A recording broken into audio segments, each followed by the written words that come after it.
What in the fuck was that shit? You pre-recorded it, asshole. You're the one that pulled that shit up for us. Come on, man. That's your band. I know, and that song was awesome. Whoever was singing backing vocals on that track really knew what he was doing. Not really. What is up, everybody? It is your Classic Metal Show right here on the meatspin.com. And it is Chris Aiken. And Neeley is not here. So there. I'm holding down the fort for him. That's right. The lovely Stephanie is here, and she dragged along John, who fucking threw her down on the floor and took the microphone. Yeah, Steph passed out, so I had to get in front of the mic and kind of, Yeah, but this is going to be a crazy show. Now, you and I talked earlier in the day, John, a little bit, and I've been talking to you all week about this, and admit it, this is one of the craziest fucking shows that I've put together in a really long time. Yeah, I mean, when you sent me the schedule earlier today, I couldn't believe it. I was like, wow, this is a lot more packed than usual, and it's a lot goofier than usual. You've got a drug dealer. You've got people stealing each other's music. You've got, oh. Well, and let's be clear here. This is definitely not your normal classic metal show tonight. Neeley's away, so I shall play, as the fucking saying goes. And by playing, what it means is we're not going to play hardly any music tonight, because me being me, I decided to stick my nose right in the middle of some major fucking controversy going on the web this week. You sure did. As I'm sure, look at Diamond Ryan, the classic fucked up show. Well, you would know, you fucked up piece of shit. Oh, come on now, we're talking Star Wars. He's an intelligent listener. You should show more respect to. No, he's a fucking douchebag. I wish he'd get slayed by that fucking animal, like that animal that they fucking carve up in Star Wars 1 and use for warmth. Was that Star Wars 1? No, it's Episode 5, Empire Strikes Back. That's a tauntaun. What, was that the first Star one? Wars right, you loser. I don't know anything about Star Wars. I've seen the movies. My favorite animal is carrots. It begins. Yeah, it does. But seriously, folks, we are going to give you a show tonight. It's going to be a packed show. John is here. Stephanie is here. Maybe if Steph decides to wake up, we'll drag her ass in here at some point.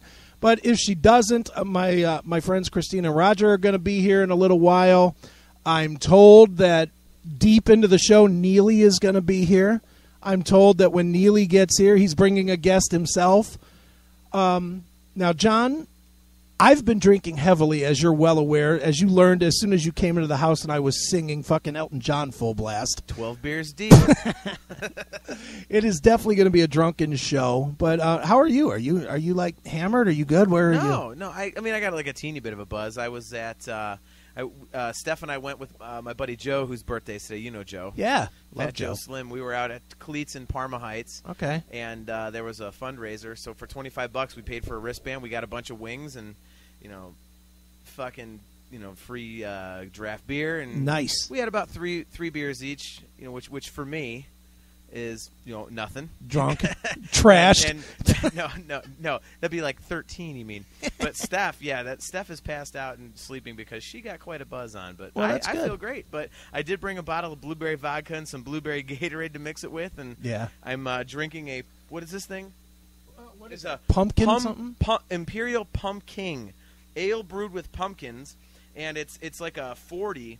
And I got this at the grocery store the other day, and I thought, okay, cool, it's 8.5. I like pumpkin shit, whatever. I scanned it. I'm thinking like $5 for this size. It was $9 for this fucker. It's not even a 40 either. That's a 22, my friend. Whatever it is, apparently it's beer snob shit. So your brother would be proud of you, though. AJ would be like, I'm so proud of you, bro. You've come to the dark side. Exactly. But yeah, so I had a couple drafts, but I had food and everything, and we had that shot of that blueberry vodka when I got here, and now I'm drinking this. I'm good to go, man. And I brought food for our break so that we can soak some of it up. And what did I already declaim? Not going to eat. Going to keep drinking. That's fine. Going to keep drinking. Well, the last time we did this, as I remember, we were drinking, and I was okay because I was keeping it in check and eating it. You were just slamming wine like it was out of an IV. So, well, yeah. It seems like it's going to be one of those nights where by the end of the night you're going to be like slurring. I think segments. probably I will be a little bit slower at the end of the night, but I'll be like, so Christie Majors was here tonight. But that slow stuttering talk that you do. Jim, So is this okay? Let me know if it's good, Jim. it'll be like, yeah. Yeah, Chris, that interview with Christie Majors, I thought went it went really well. What do you think?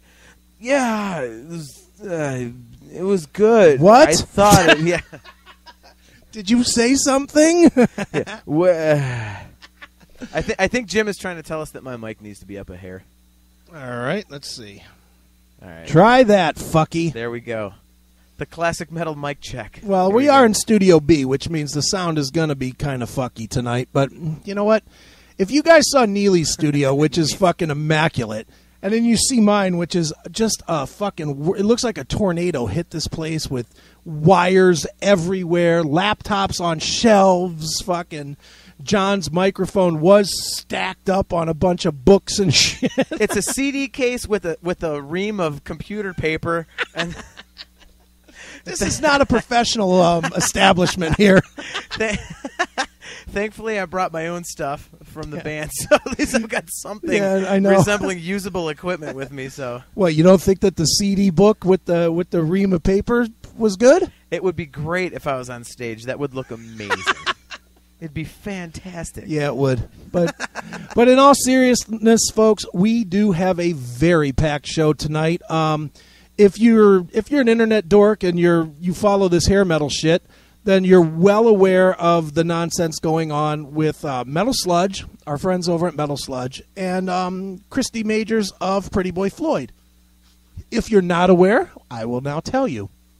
Basically, the guys at Metal Sludge took the time to write two very, very, very long posts about how Christie Majors, in their eyes, has basically stolen an album from 1996 from a band called Sucker Punch and re-recorded the songs and taken credit for all the writing, and basically they're calling Christie a lying piece of shit.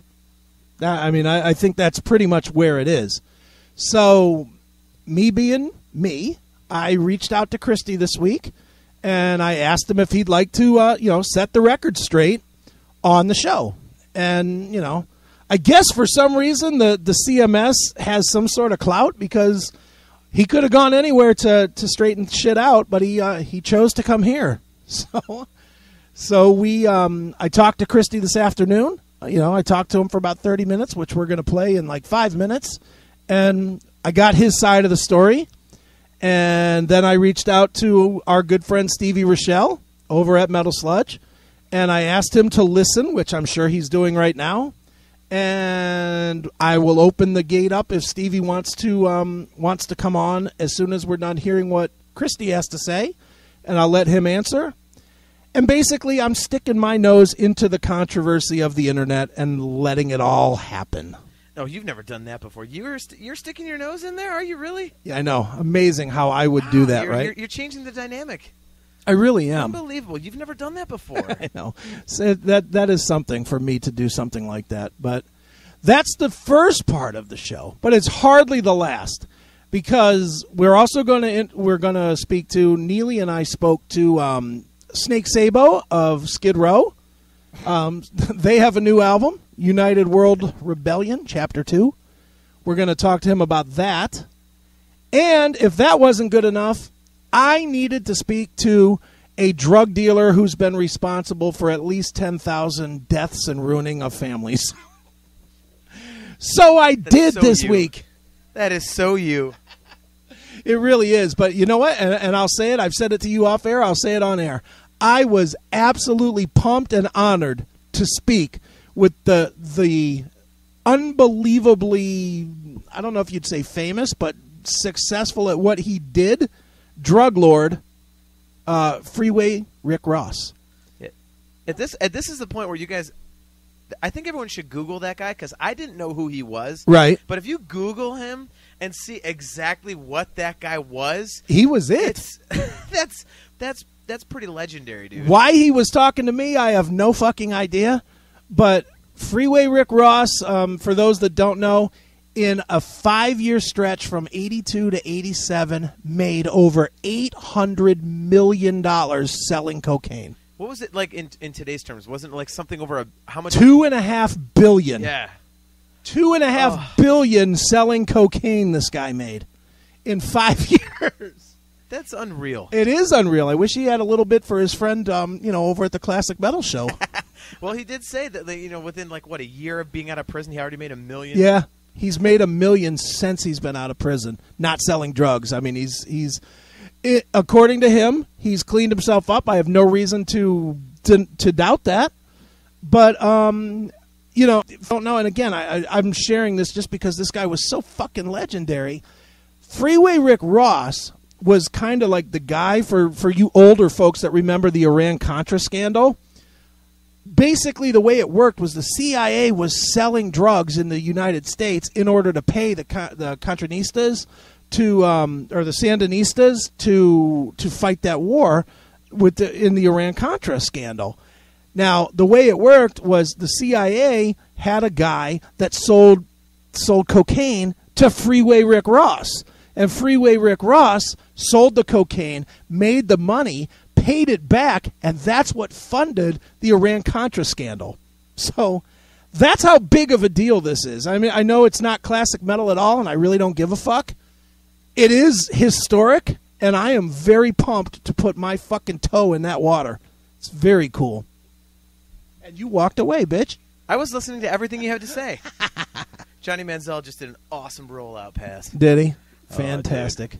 We got the Browns preseason game on here too. So yeah, so we're half paying attention, but I was paying attention. I'm just holding in like an absolutely legendary piss right now. Like I'm doing the pee-pee dance in my seat, dude. Well, I'll tell you what. Go take your piss because I'll tell you what we're going to do. We are going to.